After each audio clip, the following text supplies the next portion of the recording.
Welcome to the podcast. In today's With Friends episode, I am so excited to welcome the Carlee Weber. She is a business consultant, a strategist, and the woman who you call when you are running a business, but then all of a sudden things don't quite add up. Carlee, thank you so much for being here. Thank you so much for having me. I'm so excited. It's been a long time coming. It has been a long time coming. You're right. So Carlee and I, we met in Danelle Delgado's mastermind earlier this year. And it was like, we exchanged a couple notes. We're like, hey, we know we have to do a podcast together. We just knew that timing would take us wherever it needs to take us. And Exactly. I can tell you. And here we are. I can tell you every time Carlee gets on one of those mastermind calls, she is got a big old smile on her face. She is absolutely one of the most supportive human beings I've ever seen in any room. Like, she's just always cheering people on. She's always got ideas. She's always kind of raising her hand to say, ooh, have you tried this? And Carlee, I would say what I'm most excited about for this conversation is I'm just excited to get to know you more. Really, truly, like your expertise and why you are this beautiful human that you are. And so would you just share a little bit more about your story and what you do and all of the things? First of all, you know how to make a girl blush. Thank you so You're much. welcome. And I feel the same way about you. You literally just shine so bright in whatever room you're in. So please do not ever let that light dim. But thank you again for having me here on your podcast. You know, I've been listening to you. As you said, we met a while ago, and here we are. So a bit of my background. Obviously, I could go into nearly 44 years of stories, but let's just rewind the clock to back in 2005 when my husband and I purchased our first business. Okay. And that was really like the start of the entrepreneur in me. I always knew that business ownership is where we'd go. And we bought a bricks and mortar business. And that is honestly where the journey started. And the sole reason was we weren't yet having kids, but we wanted to have kids. So it's like, how do we have kids and then not drop our income? How do we have kids and never have to ask the boss if we can have the time off because our kids need us? Yeah. And I knew the only way to do that was to have a business. And holy moly, have I learned some lessons along the way. So you solve one problem and then you create another. But it's a journey. Yeah. Such a journey. Such a journey. I love it. It's like, I really feel like business is in my veins. And the part that you mentioned about, you know, being a supportive person, that is in my DNA. And I feel like now what I get to do is be that supportive person, but on steroids for business owners. And it's truly where I was meant to be. Oh, I love it. I love it. Okay, take us back then. So your first brick and mortar business, what was it? Do you still have that business? Like, what does that look like? Yeah, so we purchased a mechanical workshop. My husband is a qualified mechanic, yes, and we still have it. So September of 2026 will be 21 years. Wow. I honestly did not think we would have it this long. Like, when we purchased the business, it was merely doing $250,000 in revenue a year. And I quit my job to work the business with my husband because that was what was required. So we literally bet on ourselves. Fast forward, we are doing about 1.3 million a year. And the funny story was, we literally thought, it's okay, we're just going to build this to $1 million and we're going to sell it. And that would have happened probably about year 7 to 10, like around that mark. And we've still got it. You're still going. So what, because I think that I have talked to new entrepreneurs and I even, when I first was starting in my own journey, kind of got in the idea of like, okay, you build a business to sell it. You build a business to sell it. And I actually think that got in my way for a while. So I'm curious, like, did you start operating your business differently when you knew that you were going to keep it? We operated it the same, and I think that's why we kept it, because over the years, we realized, okay, this works, this doesn't. Now let's put a system in place so that it works. And what we realized was what would we do if we weren't doing that? And what would pay us as lucrative? Because our accountant actually uses us as examples to tradies all the time. Like, not our name or our business name, but she'll say, I've got a mechanic on the books. Like, you literally should be making a bigger personal income than that. Like, your profit margins should be bigger, because I know, because they do it that way. So when we look at it, we're like, hang on a minute, like, what is the alternative? Now, today we have a succession plan, because now I do my business consulting and things like that. So the goal will be, we're going to build that up, then we're going to sell it. But a funny story, we never expected, we've got 2 boys. So we bought the business, 1 year later, we had our first son, and then another 17 months later, we had our second. Like, we literally built that from the ground up as new parents as well, which is just crazy. Ooh, nuts. But we never ever forced them or wanted them to work with us. There has been a period where the boys have worked with us, but we're also going through a bit of an unraveling and unjuggling that they are now stepping away as well. So it really made us step back and go, okay, like, what do we want for this next season of our life where we're going to be empty nesters? So I think, to be honest, the question of why didn't we sell it was the business has served a purpose for so long.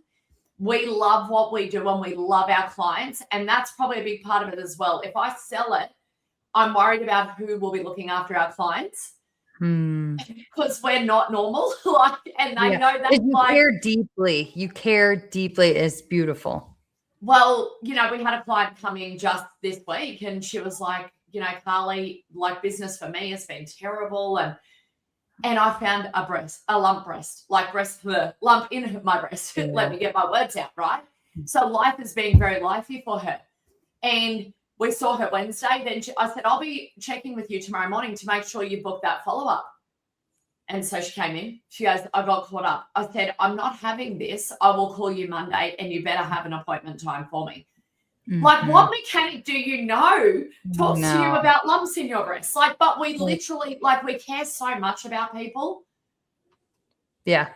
And it does. It comes back around tenfold. And 2, that's that over, like, it's, I don't even know if it's over delivering or over. I think it's just when you care deeply about people, you see them as the whole person, not just as like someone who is just coming in, here's my problem with my car, fix it. Like, you actually, you see them. And exactly. I think that is a gift.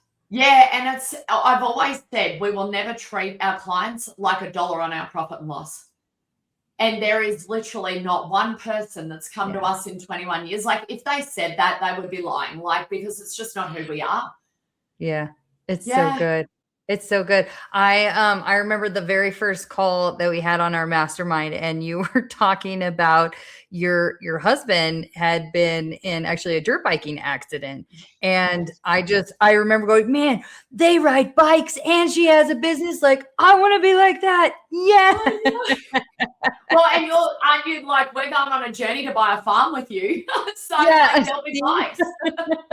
We're all on our journeys. We're all on our journeys. Exactly. Okay. So over all of this time, fast forward to today in your business, what is the thing that, I'm not going to say keeps you up at night, because you don't seem like that kind of person who's like stressing about her business in the evenings, but like, what is the thing that you're unjuggling right now?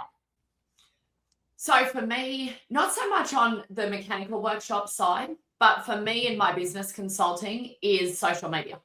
So I come from, it sounds so bizarre that I'm going to say this, but I come from an era where we didn't build our business on social media. Yes. I literally am that old now, but that's the reality of it. I come from an era where we did not build on social media, whereas my business consulting, I am building it on social media. So I am unraveling what that looks like for me, because there is a quote or a saying that I live by. The definition of insanity is doing the same thing over and over again, expecting different results. I believe that to be true in every area of our business. It is, and it can be life-threatening, like not just life, but also like business-threatening. And so for years, I've been working on mastering my skills on social media, and I continue to do so, but it continues to be a thing that I am mastering and unraveling, and I feel like I'm getting closer. I know. I say the same thing. I'm like, I'm getting closer. I'm getting closer. Okay, so for both of us, we'll play a little game here. Okay, what part of doing socials? What part do you think is, if you had to pick three things, what part do you think is I don't want to say the toughest, because it's just something we have to learn, right? Like, is it okay? We're both gonna vote. Is it the consistency, like showing up daily? No. Is it I don't know, if you throw out an option too, what do we think it is? So it's not consistency. For me, do you know what I think it is? It's landing. It is landing the message through the little lens is the biggest challenge. I have no fear of putting myself out there, of talking to the camera, of being consistent. But when I do something, I don't want to just do it because I'm just chucking something out there. I want it to be able to help somebody. Yeah. And transferring the message that I've got in my heart through the lens to the other side of the camera, to the person that's receiving it, for me, I want it to be exactly the same as when I'm in person. Or if we're on a private Zoom, where we're bouncing off, like now, like I want them to feel that. Yeah. And for with that, on that same vein, because I feel the same it's like, but how do you feel that when you can't see them? Like, when you can't see them have that moment where they go, oh, she cares, or that moment where they're like, ooh, that kind of hit me in a way I think I needed it to hit me. Like, so much, right? And we've talked about that, like, so much of our ability to connect with one another is actually through nonverbal. So when you're getting nothing back, you're like, I know. And then we unfortunately go down the rabbit hole of vanity metrics and things like that. And we are saying, oh, that landed, that didn't land, through the vanity metrics, because that's the only thing we've got, you know. And for me, that's so challenging, because I just want people to pick up what I'm putting down, so that they can advance in their business or life. That's all it is. Whether they ever pay me for help or not, I just want to know that I've actually helped them. Yeah, that you weren't just taking up space, but that you served for the moment that you showed up on their feed, that the moment that you had a second of time with them, that it served a deep purpose and was of benefit. 100%. 100%. Because I don't want to waste their time, and I don't want to waste my time. Everyone's time is so valuable. And I know you would feel the same way. I want it to be like when people are in the scroll, because I'm sure all of you that are listening would have these moments where you're in the scroll and it's a bit mind-numbing, but then you land on our profiles and you're like, oh my God, this is what I needed. Like, this was the message. Okay, I'm going to go do what I know I've been putting off, or I know I can do this. Yeah. And then that for me is like, okay, job well done. Job well done. That's when you get your satisfaction. I'm the same way. I am. So actually, right before we were recording this podcast, I did a webinar, and I found myself right before my webinar, I'm just sitting in prayer and just like, hey, like, please, like, use me as a vessel. And as I'm sitting there, it's like, I get so much enjoyment from like sharing and from teaching and from giving. And that really is the way that I serve. And also I was like, I could do that all day long, but it doesn't mean anything if I can't get the person on the other side of the screen to move. I was like, what? Like, Lord, like, give me the one sentence they need to hear today, so that it punches them in the gut. I know it doesn't sound nice, but sometimes that's what we need. Like, that it punches them in the gut like to move, because none of the wisdom I've gained, none of the perspectives, none of the good intent, like the good intentioned connection and advice, or whatever you want to call it, none of it matters if you can't get them to move, if you can't get them to feel something, if you can't get them to feel cared for enough, right? Yes. Yeah, Yeah. exactly. And I feel like, I know that is where my challenge lies, And so always working on mastering that Yeah. so that I can impact more lives. Mm, That is where that's what I'm unraveling. And that's I'm yeah. excited to do it. There are moments Yeah. though, and I think this needs to be shared as well. There are moments where you're just like, really, Carlee, like, what are you doing? Why bother? And I think that's quite normal because when you've got such audacious goals, you know that it requires more of you than what you're giving. You're going to be hard on yourself. And So I hard think on that's a myself. sign of caring. I do too. I do too. Mm. And I do, and that gives me hope. I appreciate you sharing that for like, hey, that message was for me, girl. Like, Oh, because it does, because right. Like so often I think the people who we care about, their first response is like, don't be so hard on yourself. Give always. yourself a break, give yourself grace. And you're like, duh, I'm this hard on myself because I care so deeply, and it's actually the superpower. It's a It superpower. It's is. the And thing I that's just going think to, about all the yeah, people that need me. They may not know yeah. they need me or they need my message yet, but there are people out there that need it. And Mhm. that's the exact same with you. So I hope you never give up. Yeah. Like have that moment where you're like, and then we go, okay, if I were to, what would I do? That's the saying I give my clients all the time. Like, if I were to master my social media game, what would I do? If I were to understand my numbers in my business better, what would I do? Sometimes you already know what to do and it's in you and you've just got to do it. Other times it's like, okay, if I were to master my social media game, I need to find somebody that will help me. And Mhm. sometimes you got to go through lots of people to find the perfect person. And that's Yeah. okay because you would have learned something from everybody, whether it's do this, don't do that. I'm never showing up like that. I'm not doing it. I'm not doing it. That's what I'm gets me out of curious bed every day. every day. Yeah, someone needs me. I'm here for a reason, on purpose, in purpose, with purpose. I'm here. Yes. Yes. Now, okay, I'm curious because so this is something I have been teetering on back and forth myself. This I go back and forth between okay, social media, there is an art to it, there is a science to it. And then also you hear about like, hey, you want to be successful on socials, like show up so authentically, don't give two cahoots. And so there's a piece of me that's like, well, do I spend the time studying the science and getting good at the art? And or do I just say screw this and Yes. you know what? I don't care what anybody else is doing. I'm just going to come up with my own ideas, present them how I want to, be authentic, and just I guess we'll hope that lands, although that doesn't sound like a What do solid they call strategy. it? They say like shoot from the hip kind of thing. Yeah. Yeah. Yeah. Mm. I obviously have thought the exact same things you're thinking. Do I be professional because I'm business consulting and talking about money? Do I do this? Do I do that?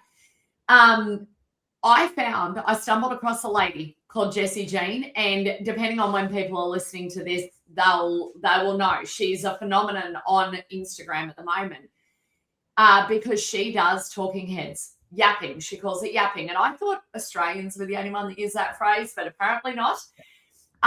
So just yapping to the camera. And the one thing she said, which it's funny that you brought this up, is she said, stop focusing on being the most authentic version of yourself because you are putting layers on, trying to add that authenticity piece, but rather just be you. You are authentically you. And she also said that the teaching and the professionalism and the knowledge has been watered down because of AI, because there's so much AI content out there on the knowledge and the teachings. How you stand out is you, your perspectives, your opinions, your takes, your lessons. So that is something that I'm going to be, because I'm always authentically me online. But she's not wrong. I feel like sometimes there is a like mask that's on there as well. Yeah, I mean, which I think is I think is natural or normal until we just get to a point where we've done it so much. But right, like you press the red button and you're like, podcast voice or social media voice. Or you're trying so hard to make somebody on the other end feel something, Connect or experience or connect, that then they're not connecting because they're getting something else. Because you're trying so hard. Yep. Well, it's a thing to unravel, especially when you're like me in your 40s and you're like, but I am authentically me because I am. But then you realize and you're like, hang on a minute. I know it makes you question, and then you're like, wait a second, I don't need this questioning. I'm very aware. Like it's wild, isn't it? Like the things, the noise that we create for ourselves. Yeah.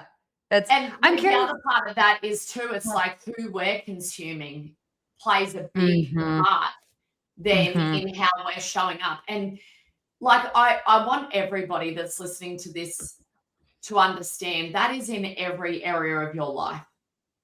You know, like what you are consuming is impacting how you show up in every area of your life. And it may not be anything. Like over here in Australia, we've got a bit of a circus running our country.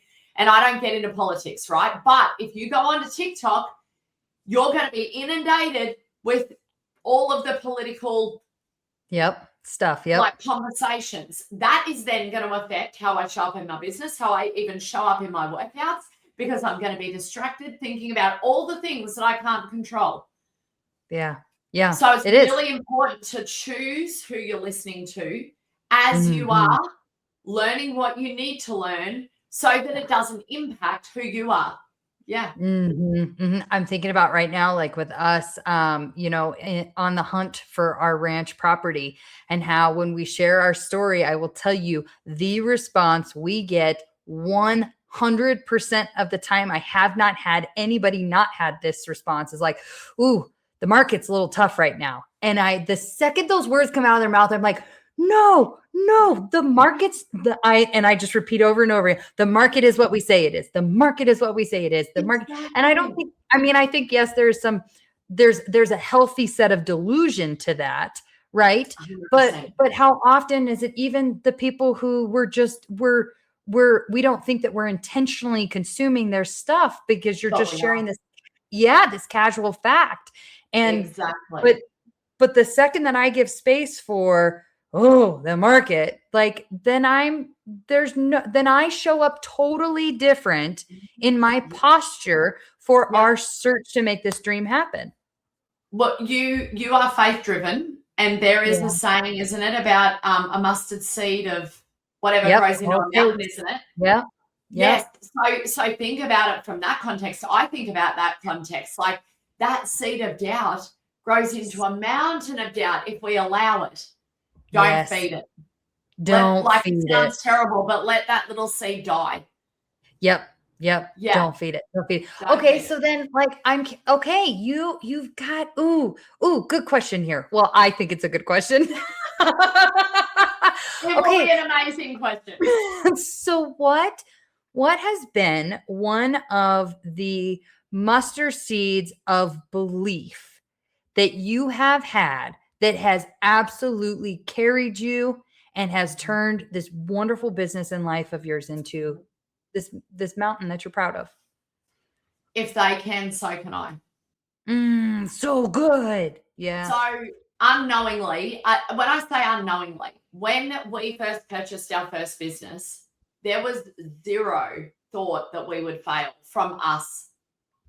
But like we had people like my in-laws were like, let us know when you fail. Like that was never happening. And I have zero doubt that there would have been friends thinking the same thing, but we had zero doubt because previous to that, I would read like autobiographies and books like Richard Branson and all of those. And I'm like, well, if they can do it, why can't I?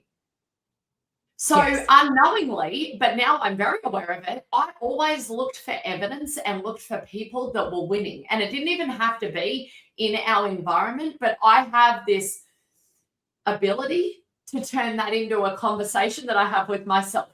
You know, like, for example, I think of, I'm reading The Success Principles by Jack Canfield. I cannot believe I've never read it before. And in there, he shares a story of a potato farmer from Australia. I never even knew this story. And he back in the 60s showed up to this crazy marathon-y kind of race. It was a race from Sydney to Melbourne. To Melbourne. Do you know the story? No. I'm on the edge of my seat. Okay, gumboots and overalls. He rocks up to run this race, right? And they're all there going, he's going to have a heart attack. This is ridiculous. But they let him race. He runs, and they call it the cliff shuffle. He just shuffled. So unknowingly, he didn't know that there were kind of rules. They're not rules that you had to live by, but they're rules every other racer lived by. So they ran so far, and they slept for 6 hours. Cliff is a potato farmer and a sheep. Storms came, he had to run to get his herd of sheep for days, right? So he slept for 2 hours.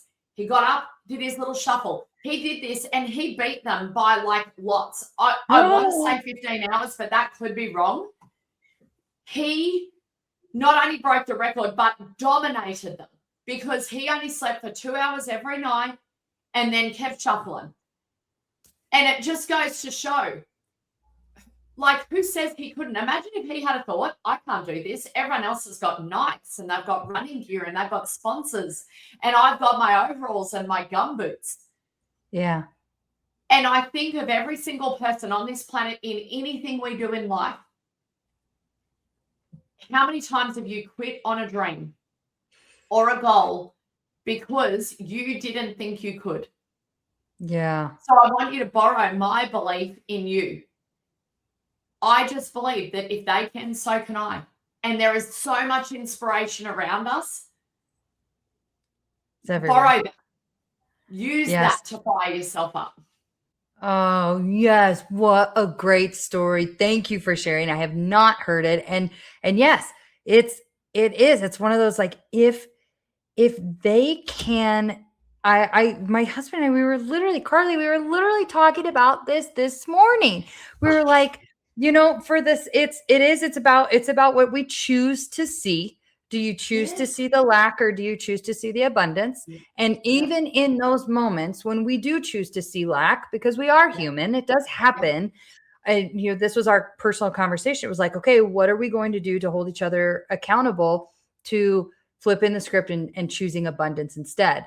And it was like, what can we think of? What stories do we know? And he was mentioning, you hear about these people who literally come from nothing, and they have nothing, and they do such wonderful things in the world. And if they can, then there is no reason on God's green earth that we can't also have everything we've ever wanted. Because I don't believe that a few are chosen, like, to achieve a level of success. I feel like a few choose. So then it just comes back to us as the individual. Are we choosing to embark on that? And we have to choose. I mean, every single day I'm in that workshop. We only do a 4-day work week. Okay. So we've set it up so that we can actually live a life we love. But we have to. That's how we operate. We have to. We are here to serve. We're here to deliver. We have KPIs that we have to hit. Now, that is not from lack. That's just like a duty. It's a duty to us. It's a duty to our clients, and it's a duty to our family. And we take that responsibility so seriously. Yes. You cherish it. Like that's what has to happen in every area of life. Yes.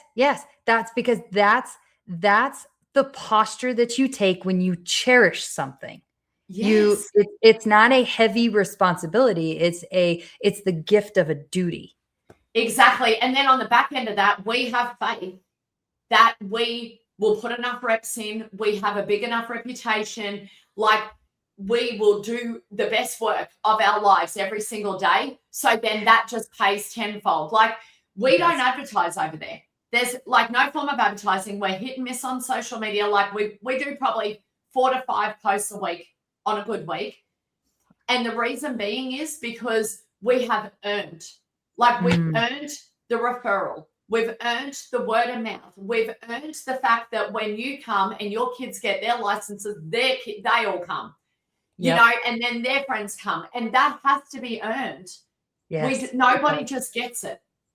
It does. Yes, it does. It does. And okay. And two, I'm thinking about something that I believe you've earned in putting your time in entrepreneurship. You've earned this opportunity to expand with your consulting. Would you say that like goes hand in hand? Absolutely. I had a moment. So in between our mechanical workshop, I actually did build a bookkeeping business. Okay. So I was bored at the workshop and I thought, I'm good at numbers. Other business owners aren't good at numbers. I will get my bookkeeping degree and I will be a bookkeeper. So I did that. And of course, it was going to be a hobby and just a bit of pocket money. And then it ended up generating over $300,000 a year with 3 teams and 70 clients. I built it wrong. Okay, so I did do that for about 8 years and I burnt myself out. I had no boundaries. People would ring me Monday to Sunday, 6 a.m. to 8 p.m. Like it was a bit of a circus, but it taught me so much. It taught me that, yes, I'm good at numbers, but I don't want to be the data entry girl. It taught me that businesses need a lot more help. And a few years out of that, I realized that everything I've been through, everything I've learned, all the skills, the challenges that we've faced in business and in life that we've then overcome to still be here, because I realized, like, for a bricks and mortar business, specifically any business, but a bricks and mortar, to still be here 21 years on, to be extremely successful is such a rarity. It scares me. And so then it got me in there and I'm like, well, I am the kind of girl that writes her own rules and she breaks rules and she defies odds. And how do I help other businesses do that? And I'm like, I take everything that I've learned and I help them turn their businesses around. Yes. So it's what led me to where I am now. I love that you said, I am the kind of girl. Like the belief in that, the affirmation in that,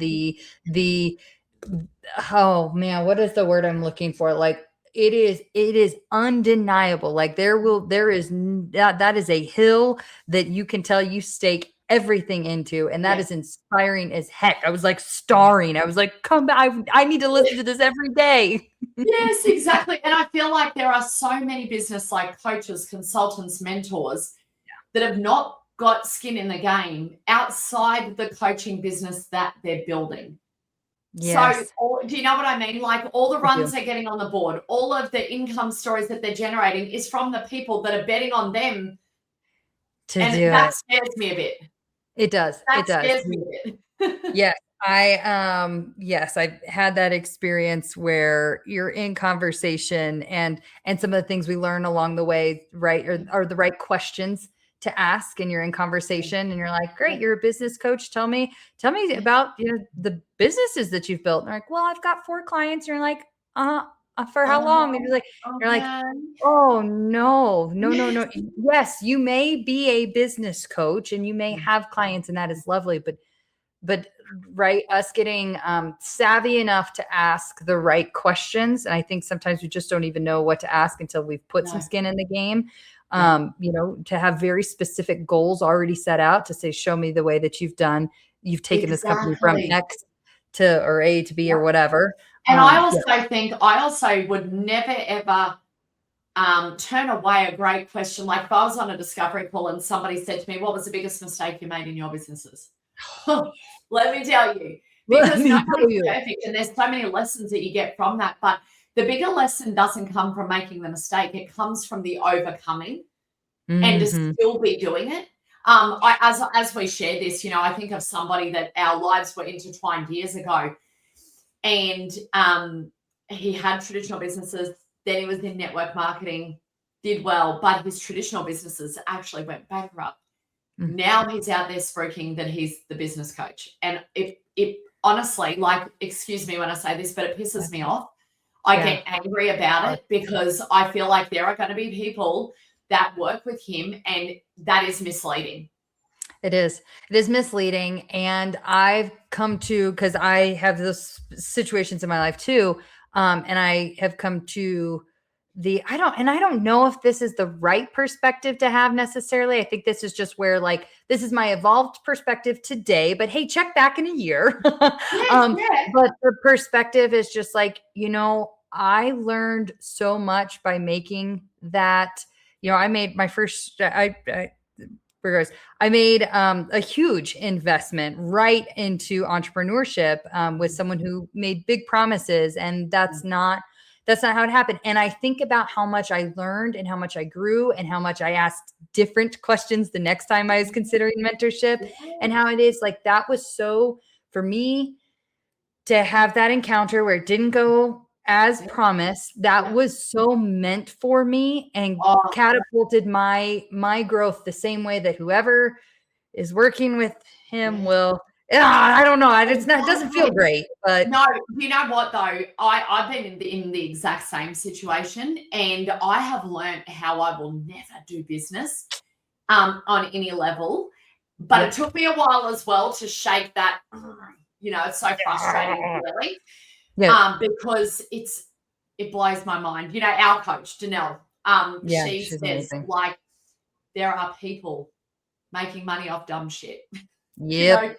But there are also people that are making money inauthentically, like, I don't even know.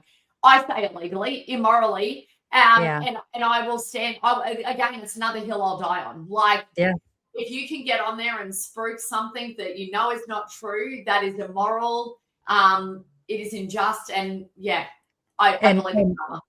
And it just makes us go, okay, I know the kind of business that I want to run. And that is 10 times more powerful. And when we put energy back to that, and going back to that unjuggling or unraveling the social media, like, let's keep it real. That's what we're up against. We are up against people that do business immorally. Yes. And you just got to hold the line. Hold the line. What are your values, and never ever go beyond that. Like, never backslide from your values. Yep. Oh, I love it. Okay. And I think that part of that, not like holding the line on your values. I know the area that you have mentioned that you have unjuggled, like where you've got some expertise in, is just this beautiful, like how to do life and business in a, I don't know if these are my words, not yours, so please, correct me, but in a balanced, like abundantly balanced way. And I guarantee holding the line on values is probably part of that. What else comes to mind, like for somebody who's sitting here and they're like, man, I want to have a business that I can count on, a business that I love, a business that I do the right way. And I also want to know it's not going to drag me into the ground, and that I can have a personal life too with my family. Like, what would you share with that person? It starts with your values, and it leads into the standards that you hold in every area of your life. Balance for me, especially like our kids are now nearly 20 and 18. Very different scenario than when we first started business. But back in the day, I was absolutely guilty of burning the candle at both ends of, not building business and life how I wanted to. And I drew a line in the sand. I was like, no more. This is what I expect from every single area of our lives. How do we then achieve it? And that's always, how do we? Like, if you're talking with a family, and I do not care how old your kids are. We had business conversations with our kids, even when they could hear and not interpret or speak. And that has paid us so well in regards to seeing how they're going to flourish, like their wings, they're going to fly, and seeing how they build their lives. But it's like, how do we maintain an amazing family while still building a business? How do I like, I'm not perfect, but I'm definitely the fittest and strongest I've been in years. So how do I be the healthiest version of me while still being an amazing mom, an amazing wife? So I'm always asking that. The other thing is, like, I give this to my clients in my mastermind and my one-on-one clients, a CEO check-in every week. You'll be surprised how many people don't do it. But the ones that do get results, And the CEO check-in is really just doing a check-in with ourselves about what worked really well and what didn't work at all and what we need to fix for next week. And we're not just looking at business, we're looking at everything. If you set in your calendar to have family dinner every night and you only had it one, that didn't work. Why? Did you have dinner scheduled at the wrong time? Was it an anomaly of a week? Because sometimes that happens as well. You need to adjust before it becomes a problem. And that has always been my focus, is not to accept what is if it's not what I want. Say that again, because that was so good. Not to accept what is if it's not what I want. Mm-hmm. And there is nothing bad about saying what you want. No. Nothing bad. I feel like we don't do it enough. This is what I want to achieve. This is what I want to have in our life. This is what I want to buy the ranch. Even in what everybody else calls a really hard time, like with who cares? This is our time and we're going to make it happen. That has always been our attitude. Yes. So I also believe that there was an old saying, you can't have it all at once. And look, there is seasons. There are seasons where I don't believe in hustling and grinding 24/7. But there are going to be seasons maybe where your health needs a little bit more attention or your business needs a bit more attention. But I believe that you can have it all.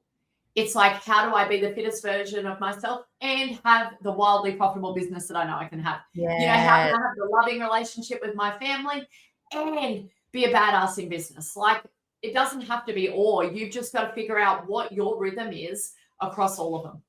Yes.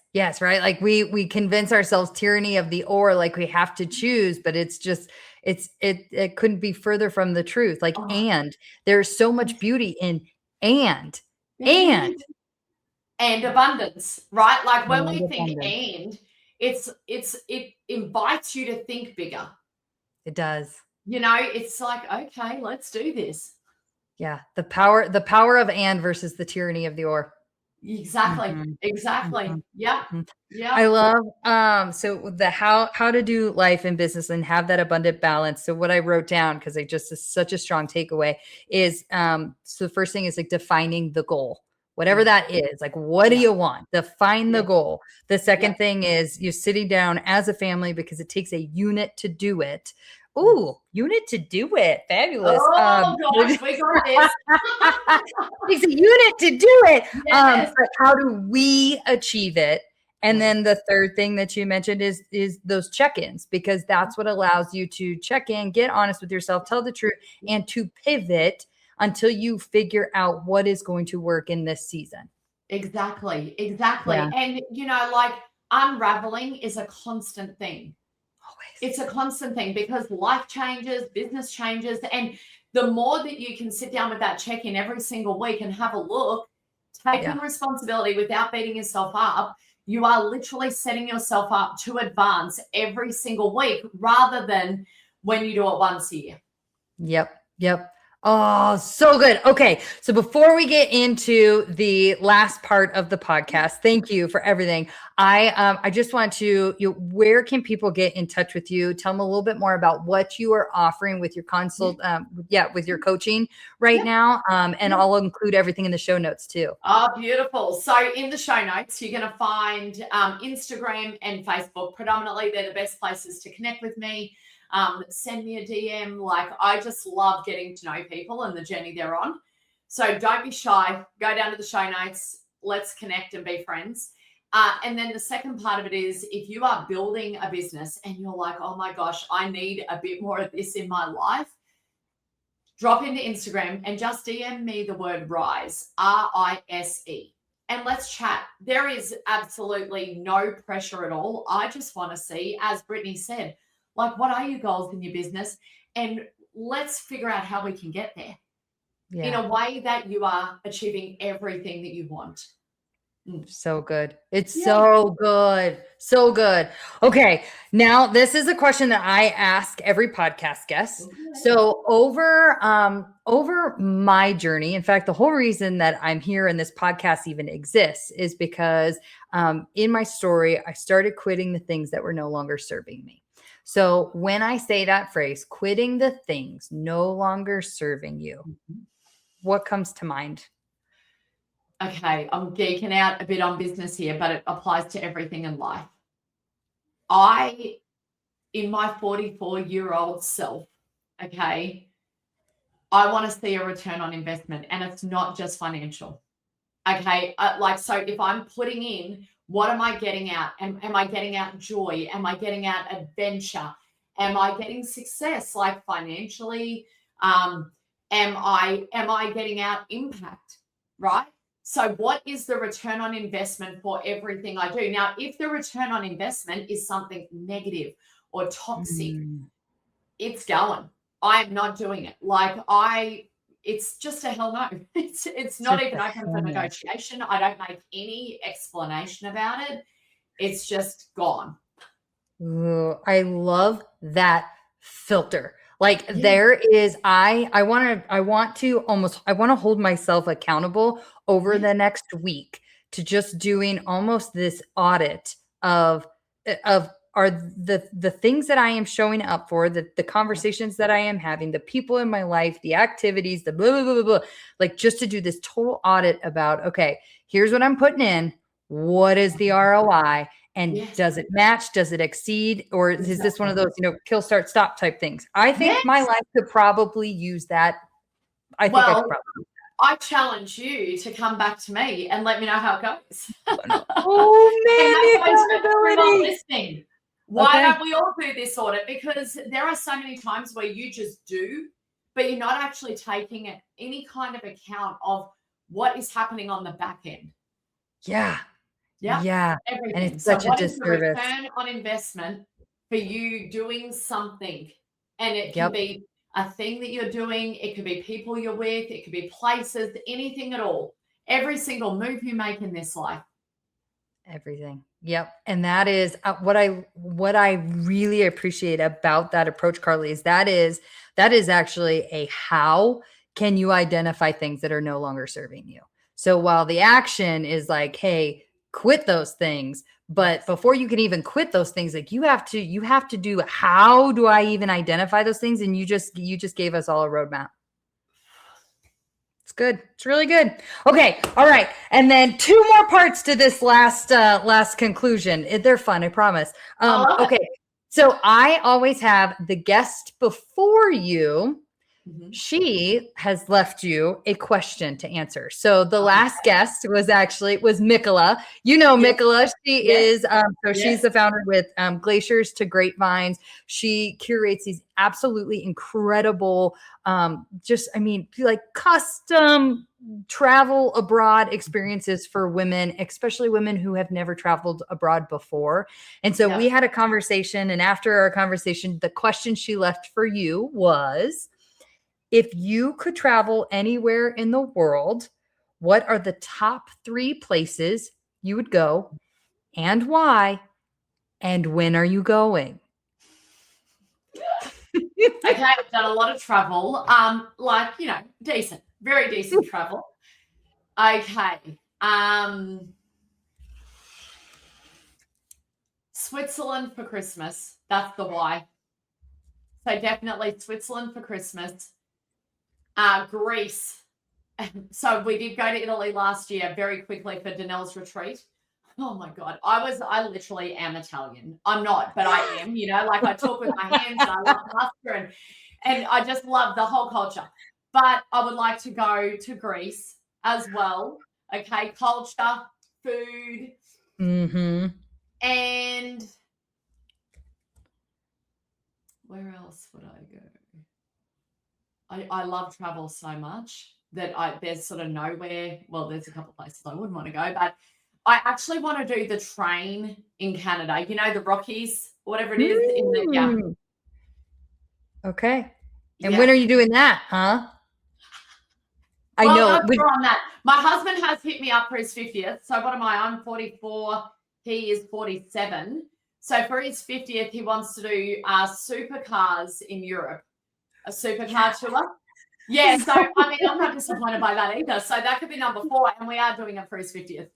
Okay, see, there we go. I like it. Yeah. I know Yeah, when she asked, so I answered the question too for her, and I was like, "Oh man, it's one thing. It's a totally new level to do. Just say, hey, this is my next place, and we'll go in the next yearish. But then when you had to go 3 deep, you're like, man, way to pull this out of me. We're getting real here. I love this. Exactly. Expanding the vision. I actually would like to do the train with my parents while they can still travel, and I'd like to pay. I will pay for them. You know what I mean? Oh, see, that's a good one. That's a good one. Yeah. So you'll be doing that soon. You'll be Yeah. doing that soon. Yeah. Yeah. Yeah. They're 73 and 71, so it's a soon one. It's a soon one. It's a soon one. Thank you for sharing. Okay, now it's your turn, my friend. It's it's your turn. You get to leave a question, whatever question you would like for the next guest. Okay. Got it? I've thought of a good question because it ties in with me and it also ties in with you. Beautiful. What's one thing that you wish you were brave enough to achieve? And I don't just mean achieve, I mean work towards and achieve. Oh, that's a good one. Yeah. Work towards and achieve. Yeah. Okay. And we would never leave someone hanging with something we wouldn't answer for ourselves. So we shall answer this question. Okay, you want to go first? You go first. My bravery what actually comes down to the business that I'm building right now. So I have an audacious goal or a vision for this business where I will serve audiences and be on stages and host my own retreats. But my audacious goal is to help take 50 businesses to the $1 million mark. Okay. And the reason why I class that is like, what do I want to be brave? Because that is going to require me to bravely step up and utilize all the things of my past to help them transform their businesses and life. Because to add to that, I never want them to make 7 figures by sacrificing other areas of their life. So there's a lot of bravery that has to go into that. Because I need my bravery to ooze onto them for them to be brave enough to embark on this journey with me. Yes, and to do it from a wholesome place. Yes, a wholesome, and where people matter first. As you said, that's a big core of how we do business. It's always leading with that. Always. Yes. Oh, that is so good. It is so defined. It is so confident. And because of all of those things, you are showing up for it.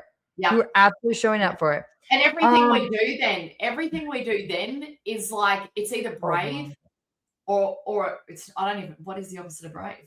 Weak, meerkat, I guess it depends. I mean, you could say like meek, but I think that there's, different postures. There is. That's exactly right. And hiding won't get you there. So you got to be brave every single day. You got to be brave every single day.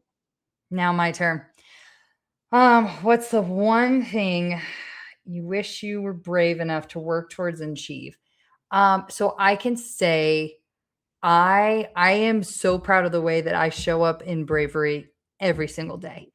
And especially right now, and I know you can appreciate where I'm at in my entrepreneurial journey. I am in the beginning. I am in the beginning where still so much is unknown and undefined. And while that is the most beautiful gift, because that means the world is my oyster, at the same time, for someone with my background and who has spent so long with so much structure and a very clear directive, it's learning how to operate in this new space.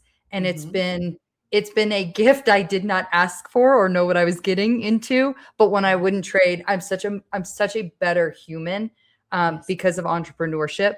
And so what's the one thing I was bringing up to work towards? There is something that comes to mind. Juicy. So a vision that was placed on my heart when I jumped into entrepreneurship was, I already know that when I walk into a room, I shift the frequency of the whole damn place. Yeah, And you do. to do that on a massive scale, I'm talking a sold out arena where the whole freaking room leaves different than it came. And when my bravery decides to put her big girl panties on, I will make that come true. I am working I will towards buy it. a ticket. I will Yes! be there. Yeah, count me in. Count me in. Yes, yes, yes. I love it. I agree. You do. You change the energy of a room. Thank you. It's so like people say that about me too, but like when Yes, you get to you do. witness, you know how when people tell you that, but then you get to experience when somebody else does, and you're like, I get it. Like I get it. You're doing all of that and so much more. Like I love the fact that your journey of bravery, like having a career redirection, and all of that, is then going to be able to invite other women to step into their bravest season of life. Mhm. Like, I'm here It's for it. good. It's good. Thank you. Thank you. I'm here for everything that you're bringing to. You really, I have been, this conversation was everything and more. Carlee, you are amazing. You absolutely do. You shift the whole energy, just your brilliance and the wisdom. You've dropped such rich wisdom and the stories, and just thank you. Thank you. Thank you. Thank you. Thank you. So I just want to, there's something in me. I want to create just an extra moment of space if I can. An extra moment of space. Carlee, is there anything else on your heart for whoever this podcast has found? Mm-hmm. It has found them for a reason. Mm-hmm. I think you have a message for them. What is your message for them?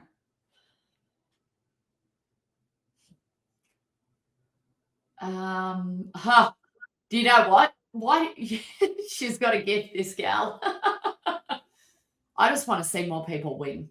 I want to see more people build a business. This is my through line. Build a business that funds a life they love. You know, I come from such hard working parents. I'm talking multiple jobs, like always willing to like risk it, like work hard to retire with just enough. I don't want that for anybody. Nah. Yeah. Nah. And it's like, I don't want just enough, not for me, not for you, not for anybody that's listening to this. I want life to be everything that you imagined it to be. And don't confuse my words. My parents live an amazing life. Like, they're the best parents in the world. But I just want that for you as well. I want that for each and every one of you. And whatever that looks like, just don't quit. Just do not quit on your hardest day. Don't quit to your weakest feelings. Don't quit because you're not feeling brave. Just figure it out. Because if they can, so can you. Ooh, we got goosey bumps here. That was beautiful. Yep. That was meant. Thank you. Thank you so very much. Thank you. That was so wonderful. Thank you. All right, guys. That was good. Until next time. Bye. Hey, thanks for listening to today's episode. It means the world to me that you're here to ride in the struggle bus with me, and that you're willing to consider different perspectives, tools, and techniques that just might provide a little bit of relief and get you one step closer to the abundance that is available and waiting for us all. I hope you take a moment to grant yourself some grace where you've been denying it, some love where you didn't realize maybe it was right in front of you, and some faith where you thought all was lost. If this episode had an impact on you, would you please share a comment with a review? I'd love to hear what landed for you, and it helps us get the word out to our fellow struggle bus riders. So please review what was impactful for you. Just know these episodes are a pure labor of love in a space where I'm growing alongside you. I'm evolving every day, and I look forward to all the ways and the things and the perspectives and opinions and choices that will change over the course of time in my own life, day to day. Until next time, just know that you are loved, you are divinely cared for, and in the struggle, the journey of this life really is beautiful. I'm glad that we're in it together. Cheers.